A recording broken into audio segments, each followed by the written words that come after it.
Good evening and warm welcome to all the participants. Today is 14th March.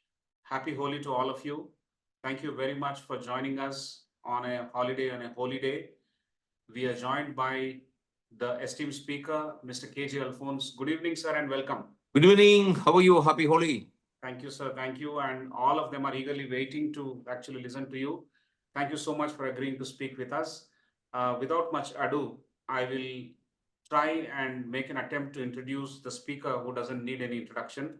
But let me try my hand at that. These are WiseViews leadership conversations, which we hold every Friday, and this is the session number 187. Fortunate to have Mr. KJ Alphons, a very tall figure, and you will know why in the next few moments. Sir is going to talk about the winning formula. It is based on his latest book. And this session will be for about 1 hour as usual. The introduction and opening remarks by Sir will be for about 20 minutes, followed by 40 minutes of Q&A. So it's my pleasure and privilege to introduce Mr. KJ Alphons, who is already there with us now. He held various esteemed positions throughout his career, and I'll name a few. He was the Minister of State for Tourism Independent Charge and Minister of State for IT and Electronics, Government of India in 2017 up till 19. MP 2017 to 2022, Member of Kerala Legislative Assembly 2006 to 2011, IAS is a hugely popular stellar innings 1979 to 2006, Member Indian Council of Arbitration, Advocate Supreme Court of India. And there are many achievements, and to name a few, he was featured in the Time magazine's list of 100 young global leaders in 1994. He was awarded the Best District Collector for 3 years from 1988 to 1990, Best MLA Award in 2010, authored 3 books, demolished 14,310 illegal buildings in Delhi as Commissioner of Delhi Development Authority, an inspirational orator, spoken to over 4 million people. He is going to speak to you as well now. He holds an MA in Economics from NEHU and LLB from Delhi University. I'll also introduce Dr. Prasad. He's a Senior Director at Academic Wing in ICFAI. He brings 3 decades of rich experience to the table, and he was an entrepreneur, corporate professional, and an academic now. He holds BTech from IIT Bombay and PGDM from IIM Kolkata. Welcome, Professor Prasad, to you as well. I'll stop sharing the screen here, and we eagerly wait for Mr. KJ Alphons to start the opening remarks. Over to you, sir. Once again, on behalf of everyone here, I warmly welcome you to this conversation. Thank you so much, Professor Sudhakar Rao and Professor Prasad. Good evening to all of you, and a very happy Holi. May your life be filled with colors, and may you fill other people's lives with colors. And may we all be happy. I mean, it's a great festival, Holi, and I'm so happy that you're organizing this session and 187th, in which whole lot of extremely talented people are participating. I'm very happy, very happy to be here. My life is pretty unusual. In fact, this is a book about which I'm going to talk about, The Winning Formula, 52 Ways to Change Your Life. The title can be a little deceptive because I don't believe in winning. The winning part is not winning against somebody else. It's about winning against yourself, your apprehensions, your fears, and things like that. And of course, formula. I really don't have a formula. I mean, my life, as I will talk to you, it's not based on a formula handed down by anybody else or from any textbooks or by any teachers. Actually, it's from my life. So this is a little book. There are 13 chapters from my life, and there are 39 other ordinary people who done extraordinary things and who continue to do ordinary work, but they're done extraordinary work. Well, I just read from the blurb of the book, which is at the right at the back, and that will give you an idea of who I am. So just 5 lines. Just listen very carefully.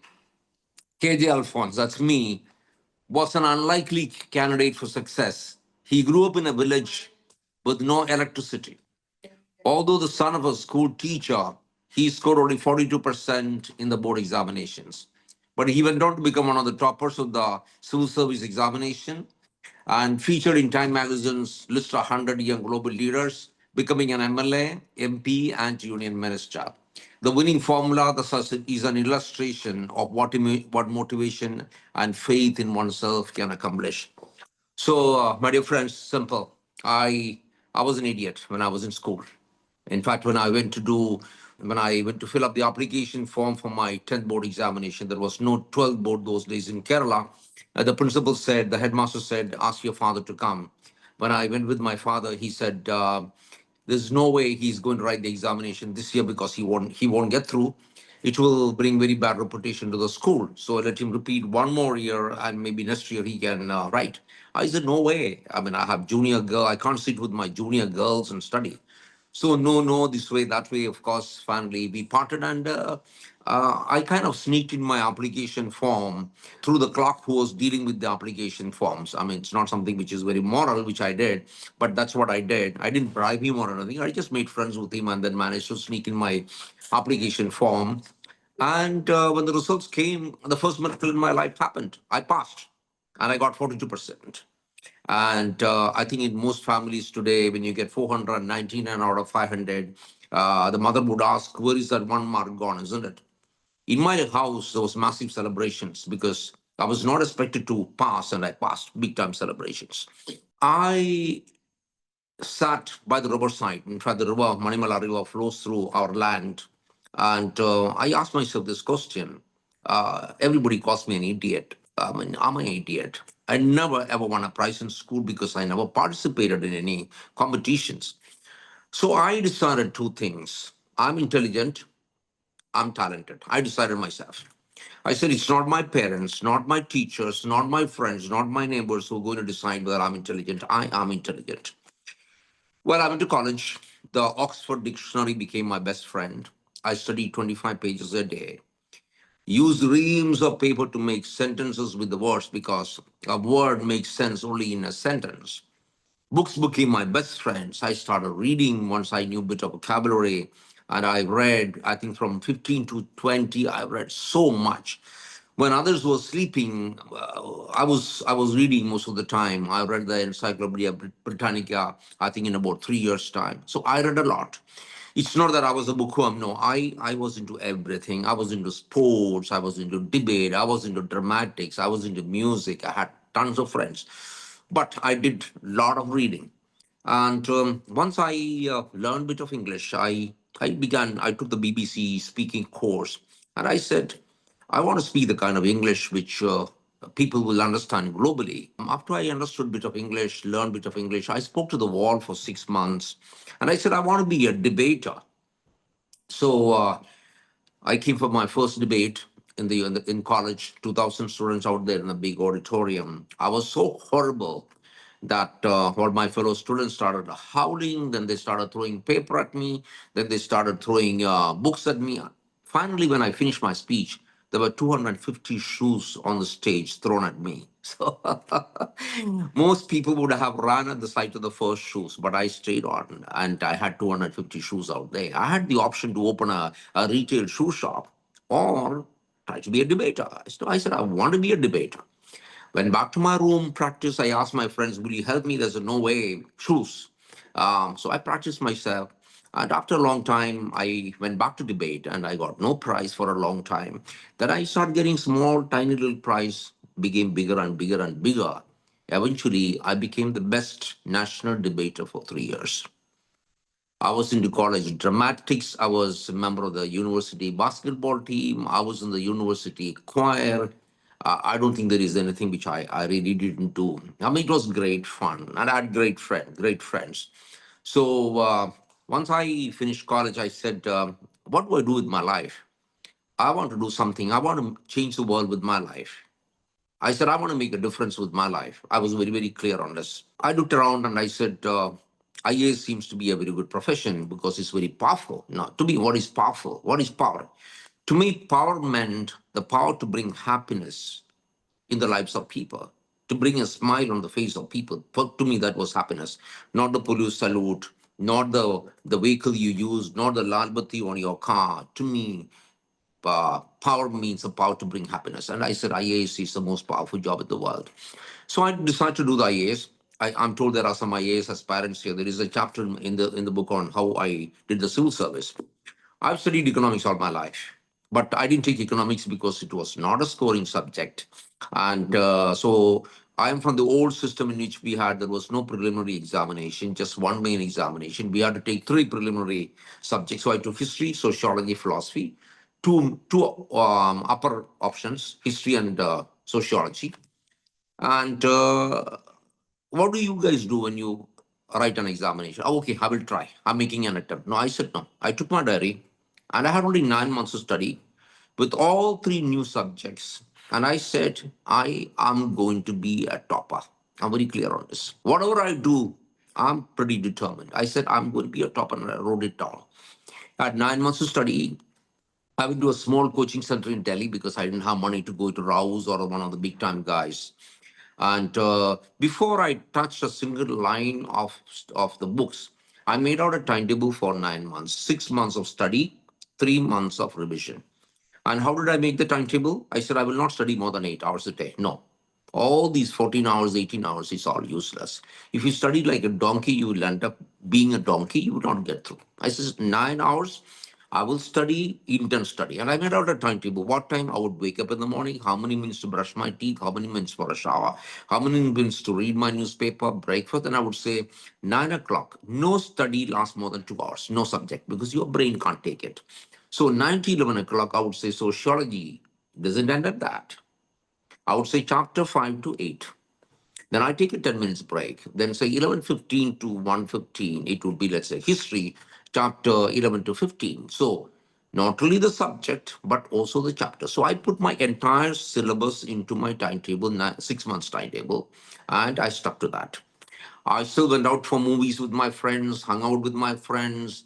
I went out for to the disco. I did everything. I went jogging, everything I did, but 8 hours was study and study. And how did I make notes? Most of you, when you make notes, if the text is 10 pages, your note would be 20 pages. For me, no. My entire note would be on a single sheet like this, just one single sheet. And it would be numbered 1 to, let's say, 15 or 1 to 20, depending on the points. Just a keyword to trigger an idea. That is a note. Otherwise, it's not a note. So after I finish each chapter, I would study by heart the points 1 to 15 or 1 to 20. I would close my eyes, try to recollect the points exactly in the order in which it is.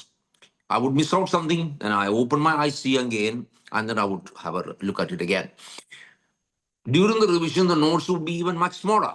It would be on a library catalog card, again numbered. When I answer my questions in the examination, it would be exactly in the same order in which I wrote so that I don't miss out on 8 points. Okay, when the results came, I topped the written examination. I didn't do very well in the interview. I did fantastically well, but I spoke all against the government. So don't make me an example. I've said in my book, don't ever put things. I contradicted everything. I was all against government policies. That's not the way to do an interview. I mean, there's a much better ways to do an interview. If you come to me, I can tell you how to do it. I came eighth in the IAS. I got Kerala Kada, being a topper from Kerala. From my first job, see, for most people, when you reach Masuri Academy, your dream is fulfilled. You're happy. You don't read anymore, you don't listen to people anymore, and you think you are a God, God's chosen person. I said, sorry, no. This is just the beginning. Yeah, you saw the movie 12 failed. You are accomplished when he got into IPS. Sorry, no, for me it was just the beginning. I said, this is my beginning. I'm here to do a job, make a difference in the lives of people and in the history of the country. My sub-collector, I was a 28-year-old in Munnar, in Idukki district. I challenged in MGR. He wanted to come and take over a temple in Kerala. I said, I will arrest you. And MGR backed out. As district collector of Kottayam, in the most important district, because Kottayam is the only zero poverty district in the entire country as per the Niti Aayog. I was the district collector of Kottayam for almost 4 years, won the best district collector award for 3 years. We pioneered the literacy movement by making Kottayam the first 100% literate town in the whole country. And we achieved a quality of health index better than the United States, as good as the European Union. We built a cancer hospital with contribution from 8.2 million people. I took my entire district administration in a program called Mass Contact Program to the panchayats. All pre-planned, predetermined. We planned for 3 months before we go down. I took my entire 2,000 people. Eventually, it won the highest UN award for innovation in administration. I came to DDA, Delhi Development Authority, as commissioner. I was the first South Indian commissioner, and they said, no, this Madrasi can't do anything. You know what we did? We knocked on 14,310 illegal mansions belonging to the biggest mafia in the country. I carried a gun for 8 years till my wife was beaten up and left for dead. She survived. My kids went to school under police protection. They got beaten up. It was fun. To be alive is a miracle. Went back to Kenya. Then after my DDA tenure, I took leave for a year, worked with my wife in the slums of Delhi, running a hospital, a school, a tailoring center, and a toilet complex. Went back to Delhi, was transport commissioner. Then I became principal secretary higher education. And there, as commissioner for entrance examination, generally it takes 3 months for the NEET engineering medical examination results to be declared. With the same 24 people, with the same scanning machine, with the same computers, you know how many days it took for us to declare the results instead of 3 months? 7 days. How do we do it? Well, simple. Read the book, and it's possible. We are in India forever. We are late. We don't do things on time. At 56, when I was 52 in 2006, I quit. I would have become chief secretary in another 3 years. I quit because everybody says politics is dirty. I want to prove that politics is clean. I quit and joined politics, and I became an independent MLA from Kanjirapalli in Kottayam district on 32nd day.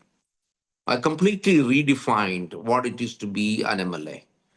I didn't attend marriages and funerals, which is what all MLAs in Kerala do. That's the only thing most of them do. I said, sorry, my job is to bring development to the constituency. I didn't have a driver. I stayed in a tiny little hole room in the Kanjirapalli rest house. In a predetermined panchayat, I would take the panchayat president and members to the panchayat, spend the whole day there, make a extensive note after listening to people. They would come out with 25 things they needed. Ultimately, in the Mahasabha in the evening, we would say, we would shortlist 3 things, and I would make our project report, bring money. And I got 350 crores into my constituency in 4 years. We built every bridge in 100 days. I built the mini civil station, which is about 100,000 square feet, big building. It was given on contract to be finished in 4 years. We finished it in exactly in 1 year. How did we do it? Well, it's possible. I had both my engineers were women. We did a reverse engineering, and we said we can do it. We sat with the contractor, and we did it. And I won the Best MLA award. In 2011, the day I was renominated, I was nominated by the Left Front because I was supporting them in the Kerala Assembly. I quit for the assembly and I joined the BJP. I said I want Modi ji to be the prime minister, and I joined the BJP. Everybody said it's absolutely stupid because Kerala had a voting percentage already 5.6% BJP votes in Kerala.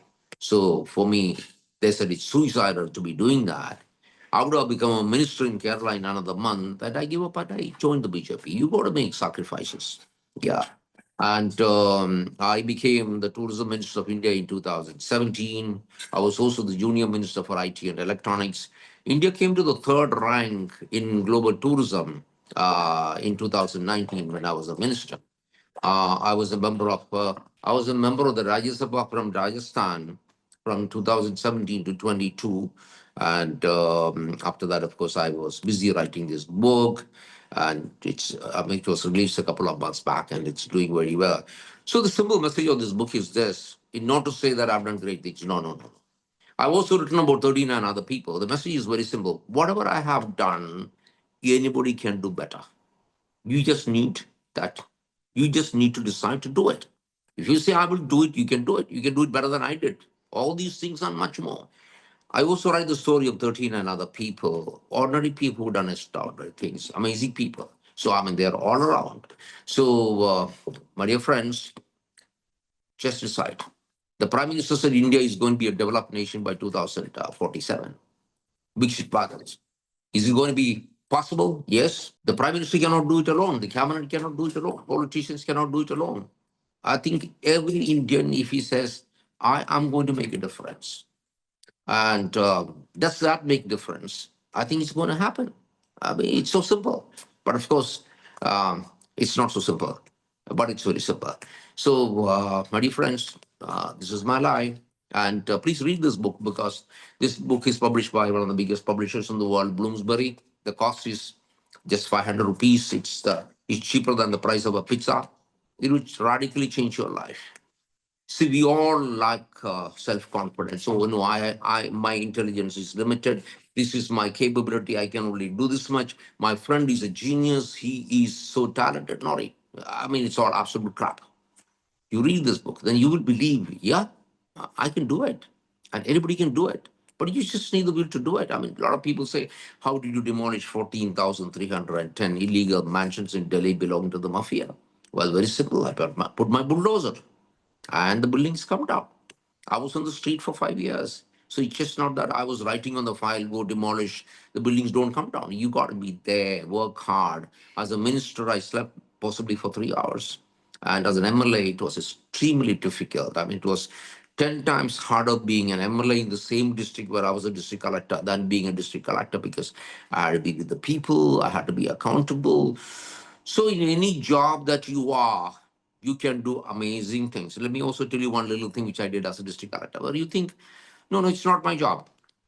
See, three youngsters came to me and they said there is this 2.5-year-old child who's dying. He needs blood transfusion because he's very sick. But the parents don't allow it because they belong to a sect called Jehovah's Witness who don't permit blood transfusion. So they came to me and I said, what can I do? He said, sir, you are the collector. You find the solution. Now, I just called my secretary and I dictated a 3-line note. I said to the SHO, this child has a right to believe, right to live, irrespective of the religious beliefs of the parents. Take the child into custody, take him to the medical college and treat. So the police went, the parents protested, the child is only 2.5. They took him to the medical college, he was given blood transfusion and he was saved. Now, of course, they filed a writ petition in the High Court against me, 1,000 pages. The High Court upheld my order, the Supreme Court upheld my order. The point is, under which law did I do? Who gave me the power to do it? Nobody gave me. I just did it. And so we just got to take decisions. We got to be innovative in every situations. And to me, being an IAS officer and being an MLA and becoming a minister, I think these are all privileges, honors given to us by people or by God. We have absolutely no right to be arrogant. We are not bigger than anybody else, absolutely. I met every person who ever wanted to meet me as an IAS officer, as a minister, as an MLA. I've taken every call directly, even when I was the union minister. How do you do it? Simple. I have at least 10, 15 meetings a day. After every meeting, I keep 10 minutes apart to return calls, to reply to messages. Is it difficult? No, it's not if we are not arrogant. Unfortunately, people with little power in India tend to be extremely arrogant. What right do we have to be arrogant? I think every human being, today's festival, Holi, says we are all one. Vasudeva Kudambakam. So I think humility, the fact that we are here not because no we are anything very special. No, we are here because people elected us. Providence put us here. We are lucky. I mean, just a little comma going wrong, we would. I mean, the person who's sitting on the other side as a petitioner, I could have been sitting there, and he could have been sitting here. So I think we just need to be humble with our lives, and we can make these dramatic changes. So I think that's my life in brief. And of course, I'm not talking about the other 39 people who have done incredible things. There is one P.U. Thomas, who was a peon in Kottayam Medical College for past 45 years. I was the chairman of the Medical College, Kottayam, when I was a collector. He's been feeding 7,500 people every day, breakfast, lunch, and dinner. And he runs a home for 100 people who are disabled for past 45 years. And he was only a peon in the Kottayam Medical College. I'm not telling you the other stories. Read them. Each chapter is only 4 pages. There's not even one word which an 8-year-old may not understand. So read to your little kids instead of Twinkle, Twinkle, Little Star and London Bridge Falling, all these stupid stuff. Let's get them to read it. I also have a chapter in my book called Don't Be Photocopies, because I was Secretary School Education Kerala, I was Principal Secretary Higher Education Kerala, I was Commissioner for Entrance Examination. I was also a member of the drafting committee of the new education policy, NEP. Yeah, where we are saying, let your child dream for himself.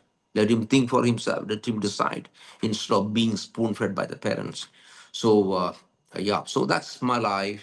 And I hope if you read this book, it will make dramatic changes, give you confidence to be what you want to be and make a difference. Thank you so much. So if you have any questions to ask me, I would be very happy to interact with you people. Great, sir. Thank you very much.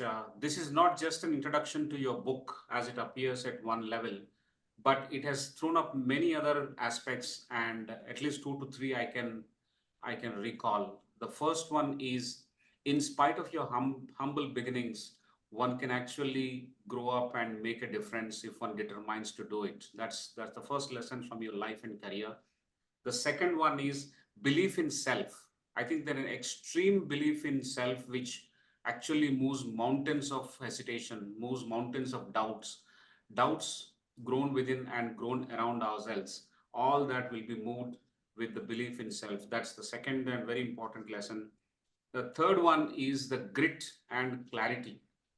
I think with amazing clarity, you have taken toughest of the decisions, and you pursued that. You are driven by the agenda to make a difference, and therefore that grit is displayed at every decision that you have taken, at every role that you have played in your fantastic scintillating career over so many years. This is also, in my view, for those who are preparing for civil services, it's a it's a master class in how to actually prepare in 9 months for your civil services examination. The micro details that you have presented are very interesting about preparation, reading, making notes, and revising. I think it's a hugely beneficial handout that you have given to us through this opening remarks, sir. Thank you so much for making it very, very interesting. I did not expect any less. Amazing. Thank you so much. I think you came to the crux of the entire thing. Yeah, absolutely. Yeah. Thank you so much, sir. Now we'll begin the Q&A. I request Professor Prasad to start his cluster number one. I'll come back for the second one. And during the second cluster, we open the mic for the audience to ask questions directly. Okay, over to you, Professor Prasad, and thank you. Thank you, Professor Rao. Thank you, sir, for the opening remarks on the book, and they're indeed remarkable. Let me take a different insight into your career. You have done well in every sphere, and then you stopped and went into something else. And then you have done well there. Then you stopped again and went to something else, including right up to now. Now, there seem to be some lessons, particularly in today's world with so many changes and people not having a single career, moving into different careers. How do you look at the environment? How do you plan your approach to this? And what do you do in order to succeed in all this? Can you give us some insights into the mentality which helps us to take so much of a spectrum in one lifetime? I think, Professor Prasad, we live only once. I think that's my fundamental proposition. Doing this life, everything that you want to do. It's very comfortable to be in the IAS, to finally retire as chief secretary, which I would have, and then live a retired life. Is it the only thing you want to do? I love the IAS. I think it's the best job in the world. I never had any interference in my 27 years in the IAS, except once, which I have mentioned in my book. So I had a free reign. I did everything that I wanted to. So if there is a rebirth for the next 13 births, I will get into the IAS. But every time I'll quit. Because, because I don't believe in a rebirth, number one. Number two, I want to experiment with things. My wife was dead against me joining politics. I didn't have much of a money. I mean, I think everybody knows I've led a very honest life. I don't even take a cup of coffee from anybody. I don't need to. But everybody says politics is dirty. And I said, no, I want to prove that politics can be clean. I mean, so that was my objective. And everybody said he's going to lose his deposit when I was contesting as an MLA, as an independent. And I won on 32nd day with the fourth largest majority. And we spent very, very little money. Not 1 rupee was given to a voter, not one drop of liquor was given to a voter. It's just on my merit because 15 years back, I was a district collector in the same place and people knew the work. So if you do good work, I think people appreciate you and they will vote for you. Of course, you have to do a very good work for people to remember you 15 years later when I went and contested the elections. And of course, I was an independent supporting the left. Then again, I said, I would become a minister after the next elections. And on 16th of March, I was renominated to contest again. And the left lost by 1 seat in that election. And Mr. Pinarayi Vijayan told me, Alphons, take any portfolio you want in the cabinet. I said, no, it's not for me. I think the country needs a new direction. And we need people who have the courage to do that. And I said, only Narendra Modi would be able to do that. I mean, this is my personal belief. You can have your belief. So I quit and joined the party and not expecting anything. And I knew I can't win an election from Kerala ever because the voting percentage of BJP when I joined in 2011 was only 5.6. Then, of course, it's gone up to 16% in the parliament elections, only 11%, 10% in the assembly elections. Still, I know I can't win an election. So it was suicidal. But still, at the same time, what was important for the country? I think we needed somebody who could take the country into a different direction. And that's what I did. So I guess it requires a lot of courage. It requires quite a bit of sacrifices. It requires, in simple words, a lot of stupidity. So, so I've done a lot of stupid things in my life. So, and I've been successful doing these stupid things. Excellent, sir. I think, courage stands out there. And I think that leads me to the next question. You've written about having a big dream as a prerequisite to whatever you want to do. So, how do you go about doing this? I mean, you can take the case of where you are right now, and how do you build that up, and how do you infuse a kind of energy which takes you that journey? Now, you see, take for example, as district collector Kotte. I said, I want my district to become the best district in the country. I was collector from 1988 to 1991. I would meet people and they would give me ideas. In fact, most of the ideas which I implemented as district collector, Kottayam, it came from ordinary people. In fact, the students of the university, Mahatma Gandhi University, and Mr. Anandamurthy was the vice chancellor, the famous Kannada writer. They came to me one day and said, "Sir, we have a project proposal to make Kottayam 100% literate. Can you coordinate? Because only the collector can do it." I said, "Fine." That's how the idea came. It's not my idea. And then, of course, I got the entire town to kind of work for us. We had 14,000 volunteers, no money from the government. So it became such a big people's movement. I have this, I have this ability to share the dream with people. I'm very good at it. So my dream becomes people's dream, everybody's dream, the rich and the poor, and everybody was competing with each other to be part of the literacy movement. Get me? And then we built this cancer hospital because Kottayam and the mid Travancore didn't have a cancer hospital. So I said, let's build a hospital and medical college. And 8.2 million people contributed, and we built the cancer hospital within a year. See, again, getting a dream. In fact, this dream came from the superintendent of the medical college, Dr. P.G. Arpilla. Yeah, he came with this idea. I said, okay, fine. Let me sell the idea. So I'm good at marketing. When I went to Delhi as commissioner of Delhi Development Authority, everybody said this Madrasi can't do anything. I don't care what they call me because they call all South Indians Madrasis. I said, I had 36,000 employees with me. I said, and DDA had over a lakh of acres of land in Delhi. Then I found that a lot of that was encroached. When I did the survey, I found that vast tracts of land was encroached by politicians, and the top 10 were the biggest politicians of Delhi.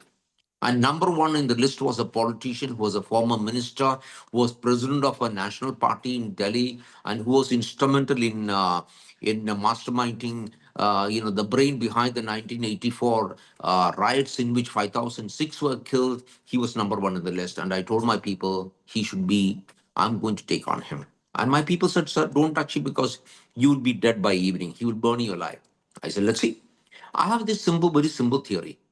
When you catch a criminal, catch the biggest guy first. Don't catch a pickpocket who pickpockets 10 rupees. Catch the biggest guy. So I had my list of 10 people. So I said, I will take one, two, three, four. You know what was the size of the building to be demolished? Encroached 2 lakh square feet, 200,000 square feet. The biggest mafia leader, party leader, and his party is in power in India. And I want to take on him. See, very simple courage, determination. You are in this job as an IAS officer, as a politician, or anything as a leader to make sure the laws of the country are implemented. Have that spine. I think the most important equipment in your body is not your brain, not your heart, not anything else. It's your backbone, the ability to stand up. You can be brilliant. Most people who get into the IAS are very brilliant, but many of them do a very lousy job. It's your backbone. Stand up, take a decision. Then my second step, I do a detailed planning. I don't jump into anything. For the next 2 weeks, I plan out, okay, I can't go with 100 policemen and 2 bulldozers and demolish 2 lakh square feet. I think, reduce everything into a sheet of paper, the commas and the full stops I fill in, and then we go 10,000 policemen in open trucks with guns, 25 massive bulldozers, And me and my dog, 4 feet tall Great Dane, me in my Stetson hat with my gun in my hip, with my cowboy boots in the open Jeep, we land up at 5 o'clock in Model Town, and people thought Pakistan invaded India. I do this big drama, much better than your Amitabh Bachchans and Mammootties. Drama. Over the next 36 hours, I stood on the street. I just don't go and just leave, issue orders and leave. I stood on the street till the 200,000 square feet building was reduced to dust. Over the next 5 years, my 36,000 employees and me together, it's just not me alone, they did it. We demolished 14,310 illegal buildings. Of course, the mafia beat up my wife. She was left for dead. She survived. My kids were beaten up. I mean, they think it was great fun. The most exciting moment in their life was when they got beaten up. It's part of my job. I don't really think I did anything great. No, it's part of my job to do it.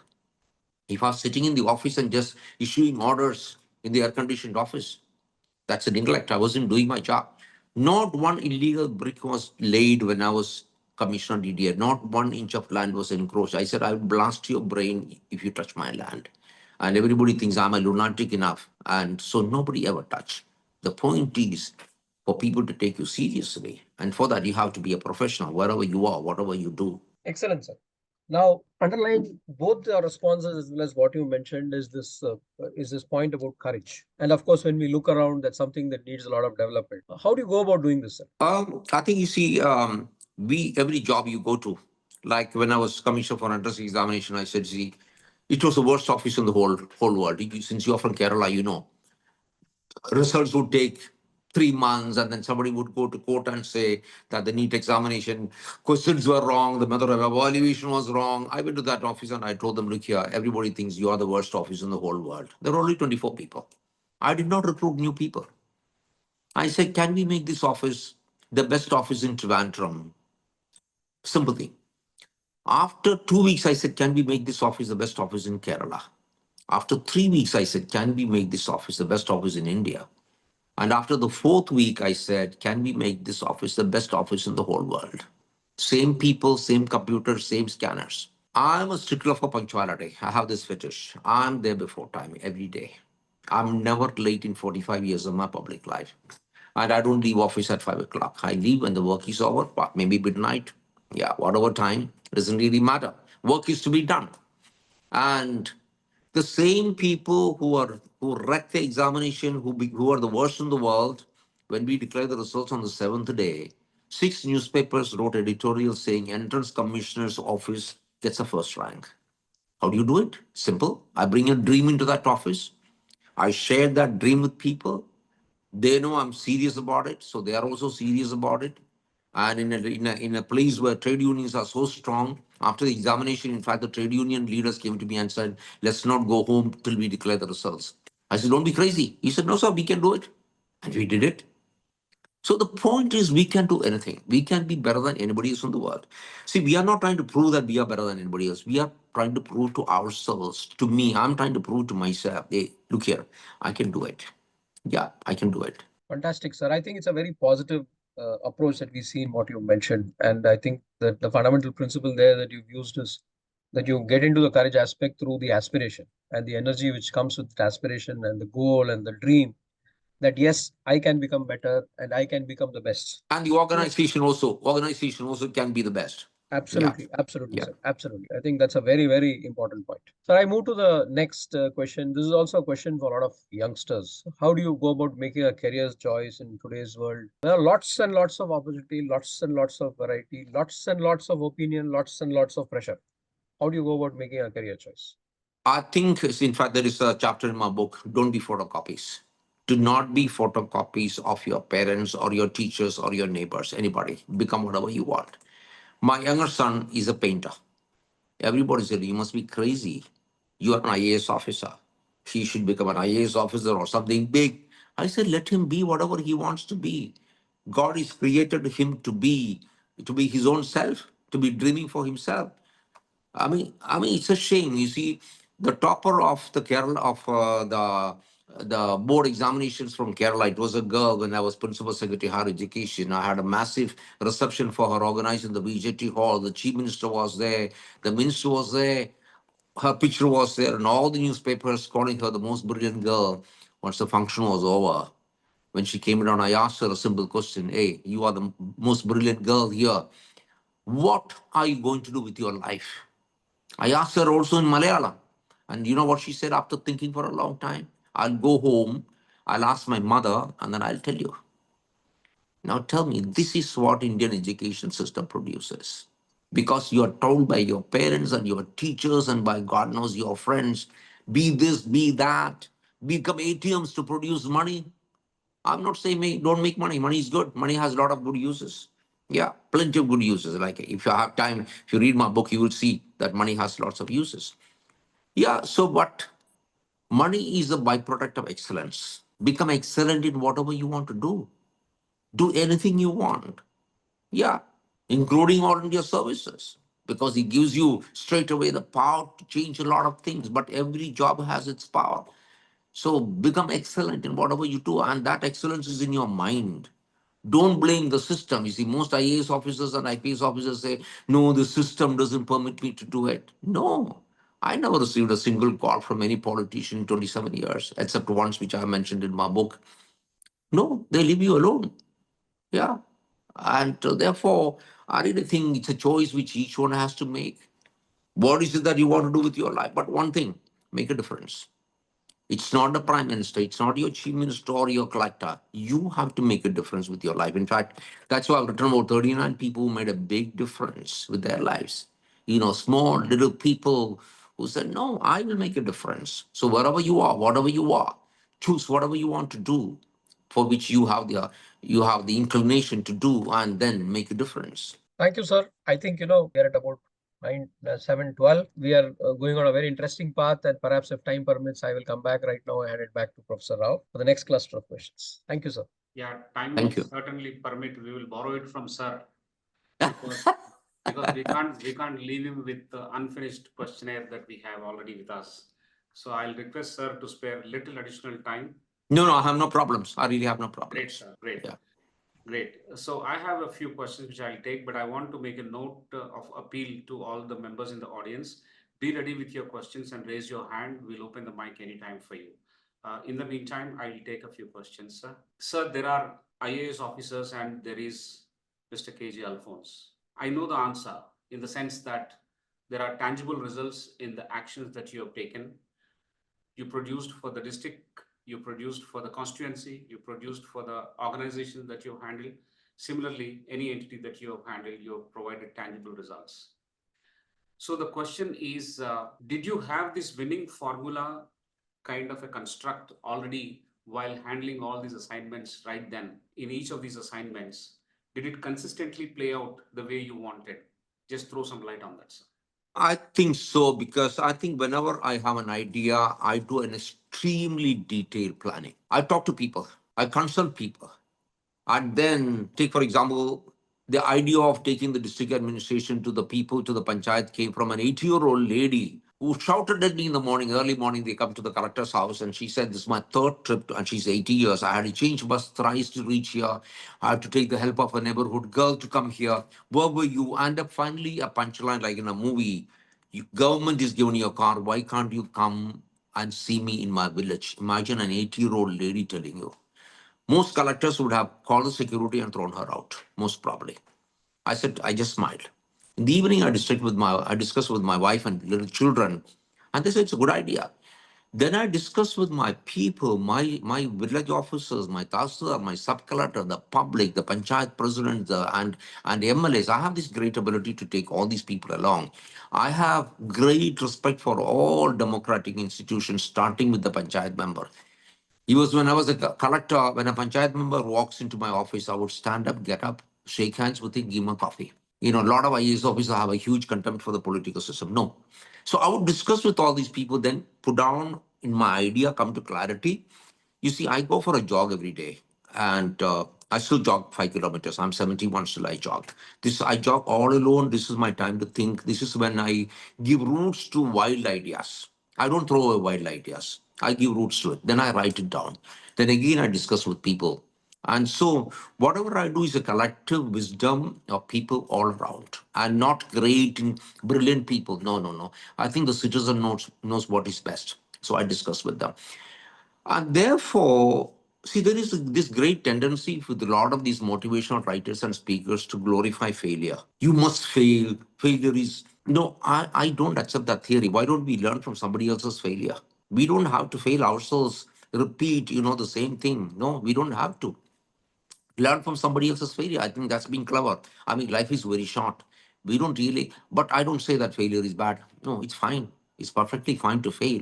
But we could make the effort not to fail, because if he allow others to give you ideas, consult people, put it down into a plan of action, you rarely fail. So officially, actually, if you take my life, there's been almost no incident where I kind of failed. But again, I do stupid things. Let me tell you one. As observer for the Election Commission of India in 2004 general elections, I was the chief observer in Madhepura, the most notorious district constituency in the country in Bihar, Lalu Prasad Yadav's constituency. Generally, observers go and they sit in the guest house. You are given fantastic food by the collector and also a bottle, whoever needs it. And you're happy and supposed to send a report saying elections are, there's no problem here. I went there, and the evening, me and my four fellow observers, we were going for a walk, and then about a kilometer, and we saw a lady speaking from a vehicle, and about 500 people around. When I got close, I realized it was a chief minister of Bihar, Rabri Devi, Lalu Prasad Yadav's wife, who was a chief minister. Closer, I saw the vehicle in which she was standing didn't have a registration number. It was a new vehicle. So I went close by. See, this is how sometimes I react instinctively. Stupidity, you can say. By some people will say this is stupid. But that's how sometimes I react. Not everything is planned. I go there and I said, stop. He said, who are you? I said, I'm chief observer from the Election Commission of India. And I said, stop. I said, your vehicle don't have a registration permission from the district administration to be used in election campaign, because it doesn't even have a registration number. And therefore, we are taking the vehicle into custody. And all the people, there were 500 followers, they started shouting. And credit to Rabri Devi, she told the people, be quiet. They are from election commission. And I said, we are taking the vehicle. I called the collector, I called the SP, both came with big police force. And she said, I'm not going to get down. I won't let you take it. I said, you keep sitting. You know what we did? We towed the vehicle to the SP's office. With her sitting there, all the followers of hers coming to the SP's office. And after about an hour in the SP's office, she was still sitting in the vehicle. She just left. And Lalu came at 3 o'clock in the morning, knocked at my door, and he said, sir, what you did is very good. See, he's a very clever guy, some of these politicians. Some politicians would have shouted at you, wow, don't you think who I am? He's very clever. He knew all my history. He said, you did a very good job. He said, I will not create any problem in this constituency. And next day, Sharad Yadav, the opponent, came and he also said, I won't create any problem. And I told all my observers, go to the villages, tell people this time you can go and vote. On the election day, not even a dog barked in Madhepura, and we had the most peaceful election. Now, the point is, my job was irrelevant. Observer for the Election Commission of India. Have you ever heard of an election observer for the Election Commission of India doing this? No. Was it a pre-planned thing which I didn't know? Sometimes you have to take decisions right there. Some people say it's stupid. I could have got killed. If that politician Rabri Devi was not mature enough, she could have said we could have got beaten up. We had only about 5 policemen with us. We could have no, but that's a risk you take, and then you take a decision right there, and then then you go through that, and you win most of the time. When you show courage, I realize that people back out. Amazing, sir. Lot of spine there. And that's a spine which everybody has. Yeah. Yeah. Collective ideas put to sharp planning gives good results. That's the lesson I have drawn from your response. Amazing, sir. Can I tell you one more thing? Because you see, there must be some people from the corporate sector here. I was the MD of Kerala Milk Federation, Milma, from 1985 to 88. I was just a 30-year-old. How do our big-time corporate sector deals with consumers? You say your product is bad. They will say, now our product is, you run through so much of communication before they ever even replace anything in this country. When I became MD of Kerala Milk Federation, I said, anybody earlier, you had to come to the dairy with the spoiled milk, And then they would examine the milk, and if the milk was spoiled, they would replace it. I said, sorry, no. I give wide publicity, and I said, these are the telephone numbers. Just call the booth. They will come home and replace the milk within 10 minutes. They will not even ask you to show me that spoiled milk. No, we trust you. See, two things. I trust my product. I trust you. You know what happened? In a year, my turnover increased from 100,000 liters to 200,000 liters. Trust consumers. So there are also lessons for the corporate sector. In Kerala, we used to have a strike in every one of my 14 dairies almost every week. When I was managing director for 3 years, there was not even one strike. You solve the problems of your employees, listen to them, take a decision immediately, quickly, get them to trust you, and then people don't go on a strike. Great. Amazing. The corporate world also, you're given a lesson. Trust your consumers. Amazing. I have another question here, sir. And that question is, I'm sure there are a lot of interesting things I can experiment with even at 70. Any thoughts on that, so that it's a good pitch for the people in that age group as well? Yeah, I mean, I'm 70. I'm 71 actually. So I really think there are plenty of things in life I can do. Like, what am I doing these days? I go around speaking in colleges and schools with children. I'm getting them to read my book because, see, it's not about the money I make from the book. I mean, whatever money I make from the book goes to charity. We build houses for the poor. I mean, there is, I'm part of an organization called Operation Shelter, in which we build houses for the poor. So it's not the money. I want kids to read this book, so I'm going around everywhere speaking, and I love interacting with young people because I vibe extremely well with young people. I think they see, oh my God, oh, it's possible. I can do it. you know, that's the kind of questions they ask, and they go convinced that yes, I can do it. So I think, so I have a lot of things cut out over the next many months. I know I'm going to go around speaking about my book on how you can really change the world with your life. You can be anybody. The other day, a 70-year-old senior college professor came to me and said, I read your book and I've never read anything like this before. It's going to change my life completely. And she's 72. And then on the next day, an 80-year-old kid from Uttarakhand called me and said, I'm reading your book. I've reached only halfway through. I think it's the most incredible stuff. 80-year-old and a 72-year-old saying, well, it's changing my life. So I have a lot of things to do. If I can get the country to dream big, I think that will go in a big way to getting where the Prime Minister wants to. By 2047, we become a developed country. We can do it if all of us together, we decide, yes, I'm going to dream, I'm going to make that difference. I think that's what's going to change the country. Great, sir. You can dream big and you can sell the dream to many people around you. That's your ability, that's your strength. You're good with youngsters, 8-year-olds as well, school children as well. You're also good with the electorate, general public, 80-year-olds as well. You're good at drama. Do you think this is not a Tollywood, Collywood, Mollywood stuff? This is drama. And do you think any film was ever made on your life story, sir? Yeah, I mean, when I was a district collector, a movie called The King was made. Mammootty star became the biggest grosser. I mean, a lot of stuff from my life was taken into that movie for producing that movie. And guess whom I'm meeting tomorrow in Mumbai? I'm in Delhi today. I'm meeting Mr. Amitabh Bachchan tomorrow in Mumbai. So I think drama has a meaning.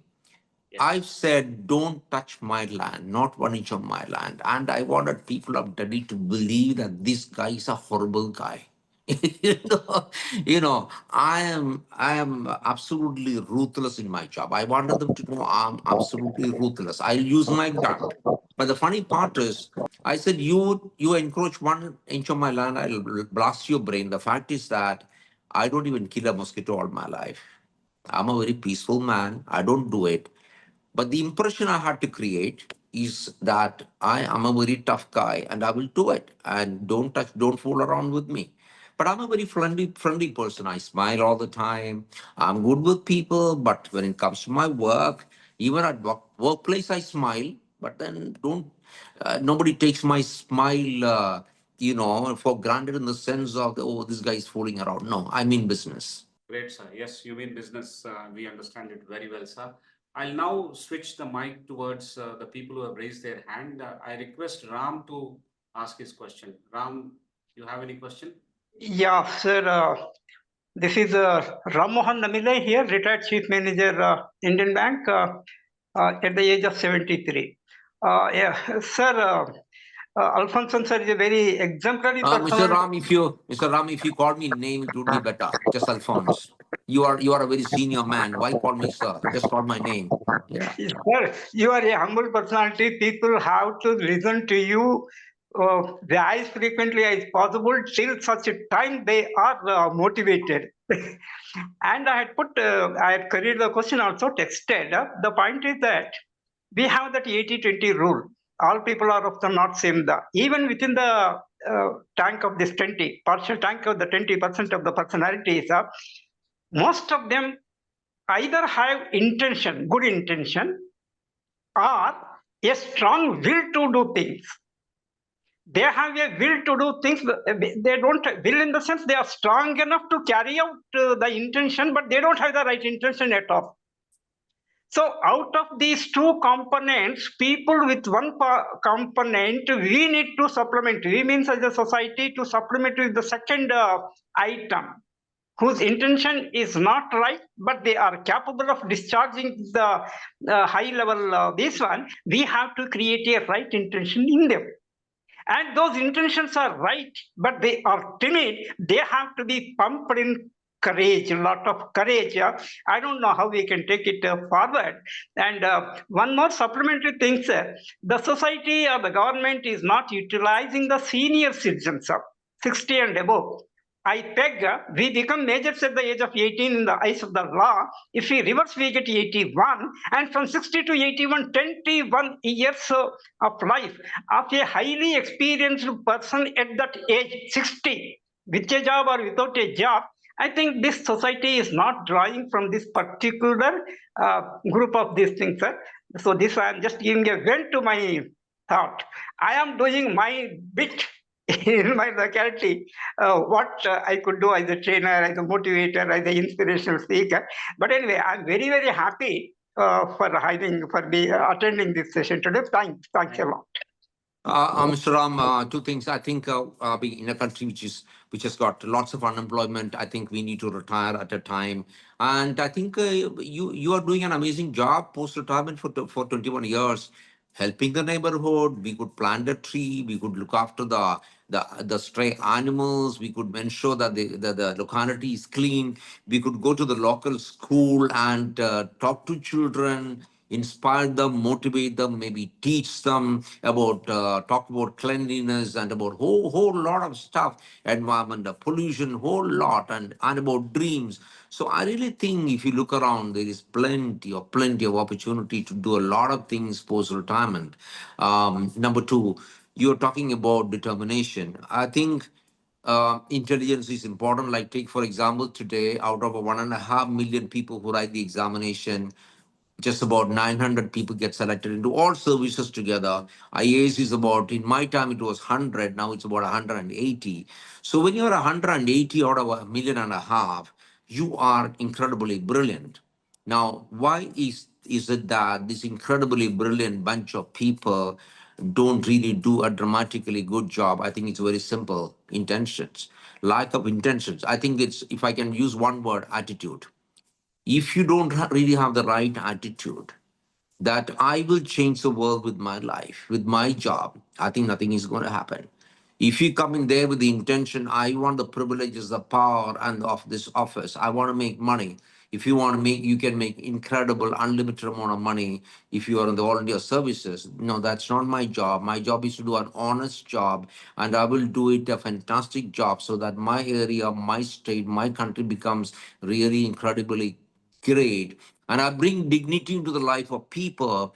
If every one of them, tend to believe that, then it will happen. In fact, I've written in my book, I'm pretty critical about the training in Masuri Academy, where they try to pump in a whole lot of information. I said, no, that is not what is required. What you required is the right attitude.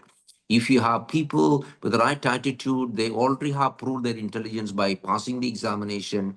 I think this country would be able to do an incredibly good job, and India would become a developed nation by 2047. Great, sir. Thank you very much. Thank you, Mr. Ram. You look very handsome, and that was a brilliant question. Now I request Dr. Anita to come in for her question. Thank you so much, Dr. Rao and Dr. Prasad, for bringing Alphons sir here. Sir, it is truly, truly, truly amazing and inspiring to listen to your story. Really, really honored, to be here as a part of the lecture today. I was inspired to learn from you that you have the ability to share your dream as others and then make them a part of your, tribe or a part of the movement. And when you also mentioned that you do not compromise on excellency, you might have had a number of occasions where you had mediocre people working along with you. So how did you change their mindset and to buy your dream and work for you, to move along with you? Could you share some, instances or examples as to how do you mold them into your group? Yeah, Dr. Ananda, I think it's a very good question. In fact, whenever anybody asks me what kind of people you want to work with you, because you are given difficult assignments, I would always say, give me anybody. Let me tell you, people who are considered to be the dumbest people in the world, when they start working with me, they become exceptionally outstanding. All of them. See, in 45 years of public life, I've never issued a show cause notice to anybody. I've never terminated anybody, never suspended anybody. You know why? Because when they see your intentions, that my boss he wants to do this and he's obsessed with doing that, and he shared a dream with all of us, they all work very hard and they do produce excellent work.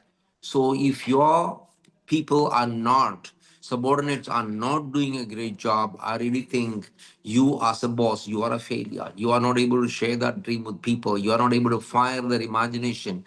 You need to really, really put a fire into their belly. And that happens when they see you out on the street doing that hard work, when you are risking your own life and you are trying to produce extraordinary results. They see that and the best of them, the best comes out of all these people. I have no problem working with anybody at all. Thank you so much. And if I may ask you one more question, we see that there is a huge demographic dividend that is, available to our country, right? And you find that most of them do not have a big dream, or they do not possess this right skill sets to make them employable or to take that risk to make themselves into an entrepreneur or to work for someone.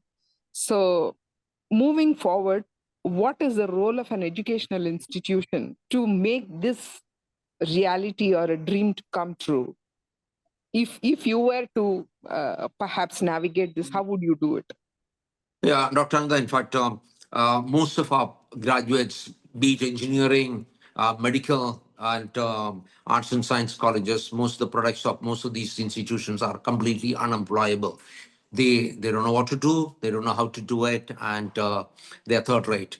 Now, I was a member of the drafting committee of the NAP, New Education Policy, where when we said, let's empower them with skills.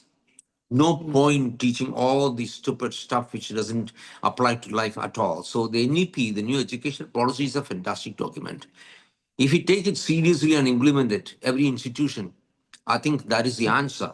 But there is a problem here. We don't want to do it. We just don't want to do it.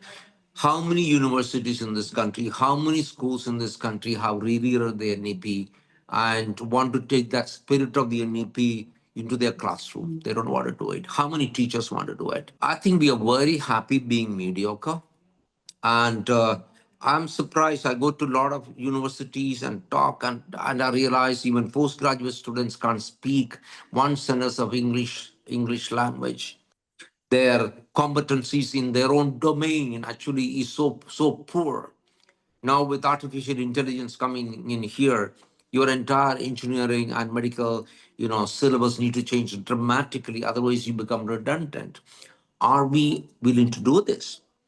Is the educational administration willing to do this, both in the center and in the state and in institutions, universities and colleges? Are we willing to do it?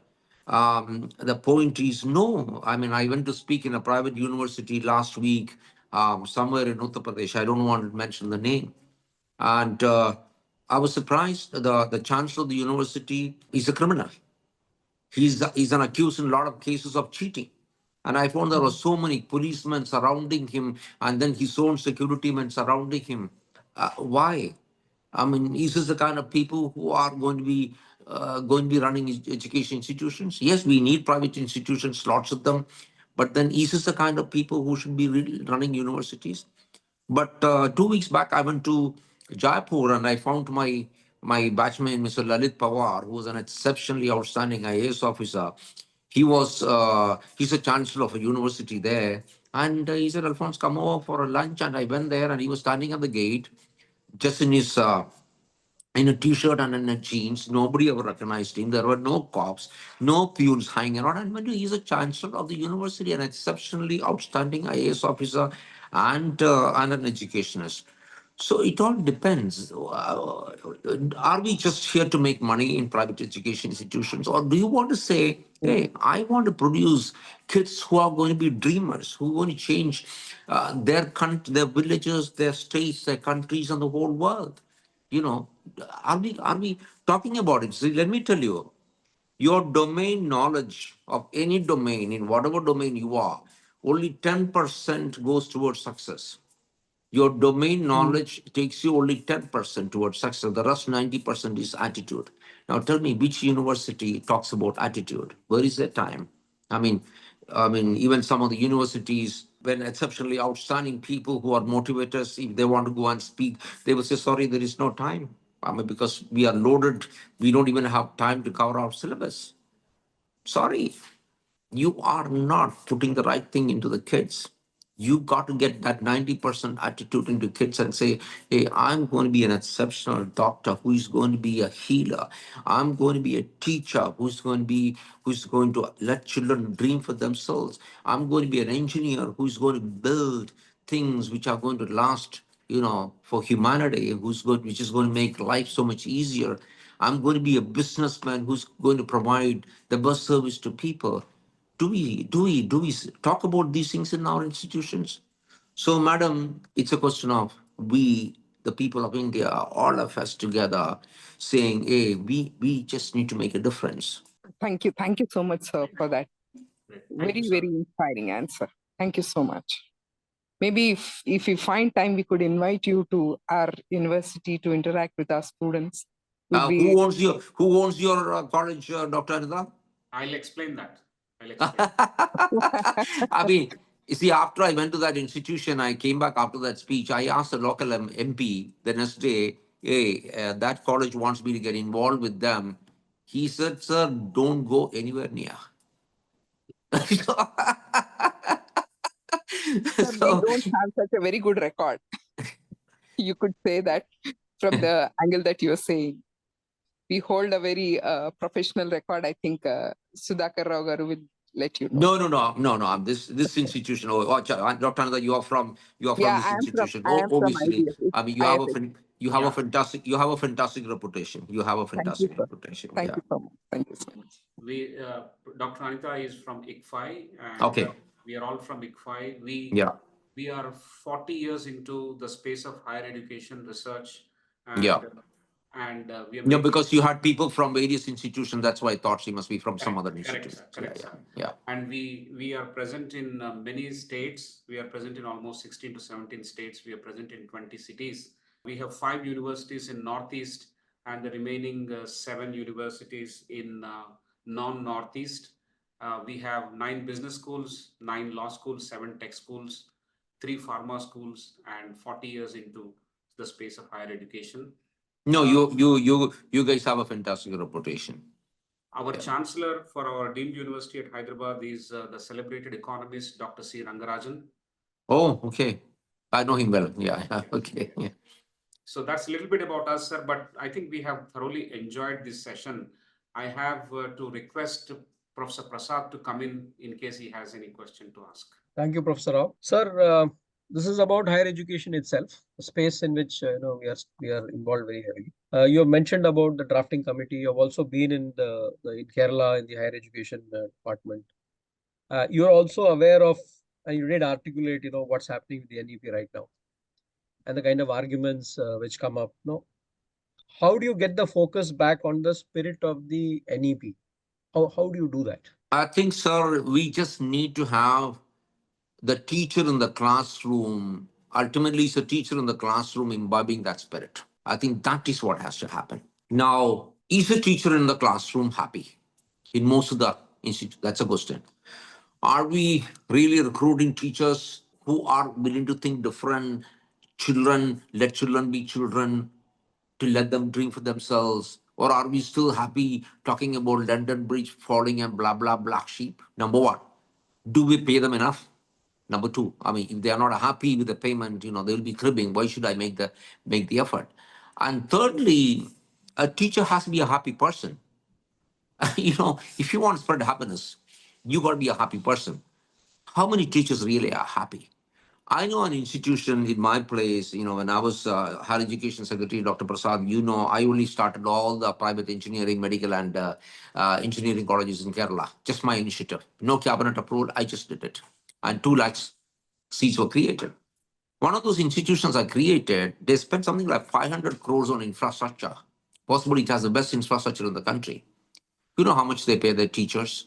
25,000 rupees. Now tell me, you put all that money into that infrastructure because you want to be the best, and then you pay peanuts to a teacher, you will get monkeys. I mean, so you need to have a comprehensive idea. What is it that you want? Who can deliver? Ultimately, it's a teacher in the classroom who is going to deliver. I think that is so important. Are we focusing on that? Is a teacher in India has the teacher in India imbibed the spirit of the NEP? What is the NEP talking? Very simple, if I put it in simple terms. Let the child discover the truth for himself. I think that is it. Let the child dream for himself. Because I was involved with the big time introduction of the NEP, because after that I became minister and then I had to leave. This is the spirit of it. Let the child discover truth. Let the child dream for himself. How many children in our schools, how many teachers believe in this? Has the teaching methodology changed dramatically to take into consideration this new huge belief system which is coming there? According to me, no, absolutely no. And very frankly, I interact with a lot of teachers. It's fine to teach poetry and this. Ultimately, at the end of all that, I really think you got to be a motivator. Yeah, you got to be an inspirer. You could be teaching history, poetry, Shakespeare. You do got to be an inspirer at the end of the day. Yeah. Otherwise, you could be the biggest scholar and still not really set people on fire. You need to set our classrooms on fire. I think that's where the big difference has to happen. Excellent, sir. I think you hit the nail on the head. Motivation is the biggest problem in education, and it starts with the student, it starts with the teacher, and then all the rest come in. Excellent, sir. Thank you very much. Back to Professor. Thank you very much, sir. If I have to recall a few takeaways, there are many takeaways actually. It's been a hugely motivating session. It's a blockbuster session, I would say, on a holy day. Pun intended. Thank you. When learning is very good and so rich, it's a holy day. And belief in self, grit and determination, clarity, taking decisions, turning obstacles into into possibilities, being humble in spite of achievements, treating the job given as an opportunity to serve, doing good work so that the people will like you and they eventually, sometimes in your case, vote for you if you stand for any position. Ability to share the dream with others and make them come on board. Details of planning, show the spine which everyone has, but we need to show it in critical situations. Do not be photocopies of your parents. Excellence in mind, never blame the environment or ecosystem. Trust your customers, lesson for corporates. The biggest problem, the current crop of heads or officers or whoever it is, leaders, is lack of intention and the right attitude. Otherwise, everyone could achieve and make a difference like the way you have done. We should aim for making Viksit Bharat a big reality by 2047. Domain knowledge leads to 10% is 10% of contribution to success, whereas 90% is coming from the right attitude. And therefore, institutions should focus on these. Apart from this, many stories that you have narrated have been hair-raising to listen to. That's why I said drama. Drama is positive, as you mentioned. 45 years of your public life, we kind of given a deco at in about 78 minutes. So thank you so much for your presence, energy, motivation, and your valuable time, sir. We will keep in touch with you, and we would like to continue to learn from you. We are present in almost all the cities. Our business schools are in metros, and our universities are in unmetros. As I said, we are in Meghalaya, Mizoram, Nagaland, Tripura, Sikkim. We are in Himachal Pradesh, Dehradun. We are in Raipur, Ranchi, Jaipur, and of course, we are in Bangalore, Mumbai, Pune, Ahmedabad, Kolkata, Hyderabad, Jaipur, so on and so forth. So we will need you, sir. We'll definitely come to you. I would love to connect with you and request you for your time at an opportune time. Whenever it's convenient for you, we will request you to visit and talk to our students and motivate all of us, not just the students, but even the teachers, even the administrators and the management, everyone. Another important point is that who owns ICFAI? You mentioned that question. I would like to answer that. There is something called moving ownership model. When an officer is very good, he originally belongs to his parents. Then he became an officer, he belongs to the state. He does so much of work, the entire state, people elect him. So he is an asset of the state. He becomes a minister and grows further and contributes. He is an asset of the state. He's a state asset, he belongs to the country. And if he does much better work, he belongs to the world. So the moving ownership model. Similarly at ICFAI, sir, it was founded by NJ Yashasvi. He expired in 2011, and he was a brilliant educationist, and he was only into education, and we were only into higher education space. Undivided attention was given. Very serious education is what we focused on, bringing quality education to the nook and corner of this country. Therefore, we established in so many locations. When we didn't have any template, we actually innovated and tried to create extraordinary individuals out of ordinary students who joined. That was our attempt. We succeeded, I think, to a large extent in making that attempt. And ours is also a moving ownership brand model, where initially it was owned by the founder, subsequently by the employees, subsequently by students, and after that by alumni, and now it is owned by the country. We are present all across, making our humble attempt to create some difference in our own humble way. That's what we are, sir. Professor Sudhakar Rao, I'm so happy with what you're doing. I think this is exactly what our NEP and the Prime Minister wants. I think such a fantastic job, and I'm so happy you are also in all those remote areas in the Northeast, where you have actually a huge need for this kind of institutions. I'm really so happy. I mean, the way the institution is being founded, run, and the legacy that you carry. I think I'm so happy. Thank you so much, Professor Sudhakar Rao, Professor Prasad, and also the participants. I'm very thrilled. My day is filled. It's really a holy day. Yeah. Yes. Thank you, sir. Thank you so much for your time, energy, and expertise. Ladies and gentlemen, that is Mr. KJ Alphons. And next week, we will meet you again with another IAS officer, Mr. K. Padmanabhaya, who is the chairman of ASCII. He's going to talk about the role of IAS theory and practice, the difference between theory and practice. Do tune in and we will learn. But for this week, don't go away. Keep reading about Mr. KJ Alphons. There's a lot of inspiration, a lot of motivation packed in all the 3 books. And we promise we are going to buy those books and read ourselves first. And ask them to also watch my Parliament speeches. I'm all on fire in Parliament, not like this. Wonderful, wonderful. It's all on YouTube. So if you just go to Rajya Sabha, KJ Alphons, you'll see all the speeches. Yeah. Great, sir. You have a great weekend and a good night. Thank you so all. much. Thank you so much. Good night.